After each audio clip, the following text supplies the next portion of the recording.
How to fix comments on TikTok. Firstly, you have to install the TikTok app in your Android. Now you have to open the app. You can see this is the desktop of your TikTok. At the bottom, you can see different options like home, friends, plus, inbox, and the profile. Click on the profile option and you have to click on the three lines which appear at the right top corner. Click on the settings and the privacy here.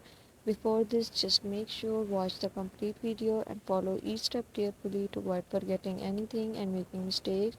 Click on the privacy here and you can see scroll this and there is an option of the comments. Click on it and you can fix this problem by clicking on it.